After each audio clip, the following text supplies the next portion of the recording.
اہل سنت کے حالیہ انتشار و افتراق کی کیا وجوہات ہیں؟ کیونکہ مطلب پریشان ہیں، جو کہتے ہیں نا کہ اپنے ہی پریشان ہیں اس وقت کہ بھائی ہمارے درمیان تو کبھی ایسا تھا ہی نہیں، ہم تو اہل حق ہیں الحمدللہ، پھر یہ آپس میں اس طرح کے معاملات، یعنی بنیادی جو عقائد ہیں، نظریات ہیں، ان کو ہلانے کی کوشش کی جا رہی ہے، ان میں تغیرات ڈالے جا رہے ہیں اور لوگوں کو اس سے گمراہ کیا جا رہا ہے، اس سے ہٹایا جا رہا ہے۔ حضرت یہ بتائیں نا کہ یہ اس کی وجوہات کیا ہیں، کہاں سے شروع ہوا ہے، پھر ہم اس کے حل کی طرف بھی آئیں گے۔ اللہ اکبر کبیرہ۔ حفظ صاحب، کیا آپ نے دکھتی رگ کو چھیڑا ہے، جی حضور۔ اور اہم بات جو آپ نے ابھی سوال میں کر دی ہے کہ اہل سنت تو ایسے نہیں تھے۔ جی حضور، ایسا ہی بالکل۔ اہل سنت و جماعت کا یہ کلچر نہیں تھا۔ سنیوں کو تو اللہ تبارک و تعالیٰ نے حسن عقیدہ اور حسن عقیدت کی معراج عطا فرمائی ہے۔ واہ واہ واہ۔ اور آپ بھی سمجھ لیجئے، آپ کس فورم سے آج یہ پیغام دے رہا ہوں، اب بھی یہ مسئلہ سنی عوام کا نہیں ہے، یہ کنفیوژن سنی عوام کی نہیں ہے، صحیح، یہ انتشار ان میں نہیں ہے۔ سنی عوام آج بھی حسن عقیدت اور خوش عقیدگی کی معراج پر ہیں۔ سبحان اللہ۔ سنی عوام یہ کہتے ہیں کہ بھائی تم آل اور اصحاب کی بات کرتے ہو، ہم تو حضور کے در کے کتوں سے بھی پیار کرتے ہیں۔ کیا کہنے ہیں، کیا کہنے ہیں، آپ صاحب سمجھیے اس میں بات سمجھ رہا ہوں حضور۔ مطلب سنی یہ کہے گا کہ ہم تو حضور کے در کے کتوں سے بھی پیار کرتے ہیں۔ یہ سنی ہی ہے نا جو خاک شفا کو اپنی آنکھ کا سرما بناتا ہے۔ کیا بات، سنی ہے نا جو آب زمزم کو کھڑے ہو کر درود شریف پڑھ کے روبہ قبلہ ہو کر پیتا ہے۔ اللہ اکبر۔ یہ سنی ہے نا جو کہتا ہے حرم کی زمین اور قدم رکھ کے چلنا۔ یعنی یہ تو ان نسبتوں کی جو حیا کرتا ہو تو وہ صحابہ اور اہل بیت یہ بات سمجھیے نا بھائی، یہ سنی عوام کی کنفیوژن نہ تھی نہ ہے، اللہ کو کنفیوز کر دیا گیا۔ بدقسمتی دیکھیے، مطلب یہ ہے کہ سنی کہتا ہے بھی تم آقا علیہ الصلوۃ والسلام کی آل کی بات کرتے ہو، ہم تو مصطفیٰ کریم صلی اللہ علیہ وسلم کے ہر مبارک بال سے بھی پیار کرتے ہیں۔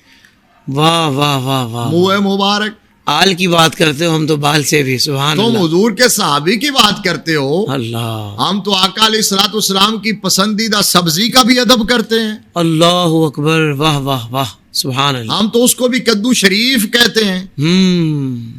اور یہ جو میں نے کہا کہ سنی کہتے ہیں ہم حضور کے در کے کتوں سے بھی پیار کرتے ہیں، سیدی اعلیٰ حضرت نے کہا خوف ہے سما خراشی ہے سگے طیبہ کا، اللہ اکبر، ورنہ کیا یاد نہیں نالا و فغاں ہم کو، او ہو، اور اے رضا کسی سگے طیبہ کے پاؤں بھی چومے۔ یعنی اس کا مطلب کوئی بیرونی سازش ہے یہ؟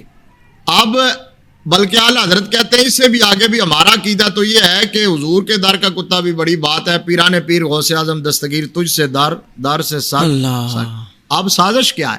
جی میں سمجھتا ہوں، آپ نے کہا اس کے ذمہ داروں کا تعین کیجیے۔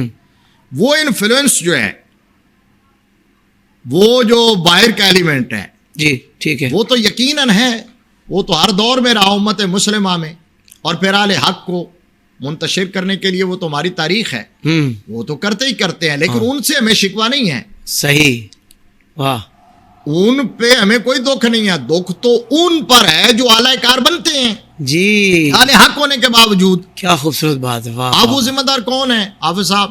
ایک ہے جاہل خطیب، رافضی نقیب، رافضی شاعر، رافضی نعت خان، او ہو، بالکل ٹھیک، بالکل ٹھیک۔ 2 نمبر پیر اور جعلی سید۔ اب اس کا دوسرا یہ ہے جی، کیونکہ خطیب اگر عالم ہو، نقیب سنی ہو، پیر اصلی ہو، اور سید نسلی ہو، کیا کہنے ہیں، واہ واہ مفتی صاحب، واہ حافظ صاحب۔ خطیب عالم ہو، واہ، نقیب نعت خان اور شاعر سنی ہو، پیر اصلی ہو، اور سید نسلی ہو، اور ایسے ہیں۔ واہ واہ واہ واہ۔ ہم ان سادات کے جوڑوں کو اپنے سر پہ رکھنا اپنی بخشش کا ذریعہ سمجھتے ہیں، اور ایسے پیروں کے جو ہے وہ چوکھٹ کے بیٹھے ہوئے کتے سے بھی ہم پیار کرتے ہیں جو اصلی پیر ہو۔ اب یہ جو ہے اگر خطیب عالم ہو اور نقیب نعت خان شاعر سنی ہو اور پیر اصلی اور سید نسلی ہو، تو اس کا عقیدہ وہی ہوگا جو امام احمد رضا کا عقیدہ۔ بات مکمل کر دیا آپ نے، کمال کر دیا۔ اس کا عقیدہ وہی ہوگا جو امام ربانی کا ہے۔ بہت خوبصورت. اس کا وہی ہوگا جو شیخ محقق کا ہے. اس کا عقیدہ وہی ہوگا جو امام اعظم ابو حنیفہ کا. اس کا عقیدہ وہی ہوگا جو تاجدار گولڑا کا. سبحان اللہ. اس کا عقیدہ وہی ہوگا جو پیران پیر کا. واہ واہ واہ. لہذا پرابلم نہیں ہے. ٹھیک ہے, جو ان کے عقائد سے اختلاف حضور رکھے تو اب اس کو اسٹیج پہ آنے دینا چاہیے؟ ہرگز نہیں. اہل سنت کا جب اسٹیج ہے جی تو سنی تو وہی ہوگا. جی. کہ یہ اگر یہ جو میں نے نام لیے ہیں اگر یہ سنیت کے مقتدا نہیں ہیں تو پھر کون ہے؟ اللہ. پھر 2 سال تقریریں کرنے والا او ہو یا 4 نعتیں یاد کر کے ساری زندگی اس پہ گزارنے والا. اللہ اکبر. چاند اشعار یاد کر کے سٹیج پہ رقص کرنے والا او ہو وہ سنیت کا نمائندہ ہے. اگر اعلیٰ حضرت نہیں, اگر تاجدار گولڑا نہیں, او ہو اگر شیخ محقق نہیں, اگر امام ربانی نہیں, اگر داتا صاحب نہیں, غوث پاک نہیں, امام اعظم ابو حنیفہ نہیں, پھر مہر علی شاہ پھر سرکار مہر علی شاہ صاحب علیہ الرحمہ, تو مجھے بتائیں کہ پھر کون اہل سنت, کس کا نام سنیت ہے؟ تو جب ان کا نام سنیت ہے تو پھر جو ان کے نظریات سے انحراف کرے گا وہ سنیوں کے سٹیج پر آنے کا روادار کیوں کر ہوگا؟ اس کا مطلب یہ مفتی صاحب کہ اب ایسے اسٹیجوں پر جو ان کو بلا رہا ہے وہ خود ان ناموں سے تو واقف ہے پر ان کے عقائد سے یا تو واقف نہیں ہے یا منحرف ہے. جی واقف نہیں ہے, اور یہ بتانے کی ضرورت ہے اہل سنت و جماعت کو, عوام کو. میں ہر جگہ بتاتا ہوں بھئی آپ ادھر ادھر نہ جاؤ, آپ ادھر ادھر کی بات نہ کرو. یہ ہستیاں جن کے میں نے نام لیے ہیں یہ بتاؤ کہ ان کو مانتے ہو کہ نہیں؟ تو مجمع کھڑا ہو گیا, انہوں نے کہا کہ ان سے تو ہماری روح بھی پیار کرتی ہے.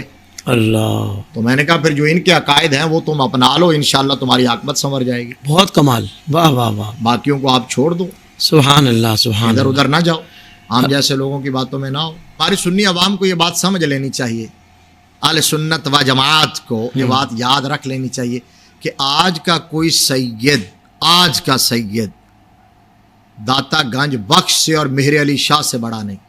واہ واہ واہ واہ واہ. آج کا کوئی امام امام ربانی اور امام اعظم سے بڑا نہیں. بہت کمال بات. آج کا کوئی پیر پیران پیر سے بڑا نہیں. آج کا کوئی محقق شیخ محقق سے بڑا نہیں. کیا شیخ خوبصورت انداز ہے. سے دلوی. واہ واہ. اور آج کا کوئی حضرت اعلی حضرت سے بڑا نہیں. واہ واہ واہ مفتی واہ. آج کا کہہ رہا ہوں, قید یہ لگا رہا ہوں, آج کا حضرت اگر الجھائے تو اعلی حضرت کا دامن تھام لو. بہت اچھے. آج کا محقق الجھا دے تو شیخ محقق کے نظریات پڑھ لو. سبحان اللہ. آج کا امام نہ سنبھال سکے تو امام ربانی کے در دولت پر امام اعظم کے در و دولت پہ آ جاؤ. واہ واہ واہ. اگر آج کا سید آپ کو صحیح راستہ نہ دکھا سکے تو داتا گنج بخش علی حجویری کی کشف المعیوب شریف پڑھ لینا, اور تاجدار گولڑا کی تصفیہ ما بین سنی و شیعہ وہ پڑھ لینا. اور آج کا کوئی پیر اگر آپ کو کنفیوز کر دے, پریشان کرے, تو پھر پیران پیر کا عقیدہ اپنا لینا. انشاءاللہ العزیز دنیا بھی سنور جائے گی, عقبہ بھی سنور جائے گا. سوشل میڈیا پر اسلام کی صحیح تعلیمات جاننے کے لیے ابھی حافظ سائر قادری کا نیا YouTube channel Islamic digital studio subscribe کر لیں, اور ہاں نوٹیفیکیشن بیل آئیکن کو بھی پریس کر لیں تاکہ ہماری نئی ویڈیوز آپ تک بر وقت پہنچ سکے.